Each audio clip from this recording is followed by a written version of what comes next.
Welcome to Sweet Life Beat Life. We hope this video helps. You start by preparing both devices.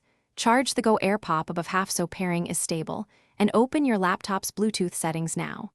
Once done, remove the earbuds or press and hold the button to enter pairing mode until the LED flashes.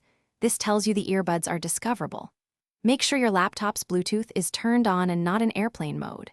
If there's a Bluetooth icon in the system tray, click it to reveal available devices. You'll be ready to pair in a moment. You now select JLab Go Air Pop from the laptop's available devices list. Click it to start pairing. When a confirmation prompt appears, accept it and wait until the status shows connected. This completes the Bluetooth link. Next, go to your sound settings to choose the Go Air Pop as the default output and microphone if you plan to use calls. Make sure app-specific audio settings also point to the earbuds. This avoids situations where music uses speakers, while calls use a different device. You're nearly finished. Test playback and make a quick test call to confirm microphone and audio routing.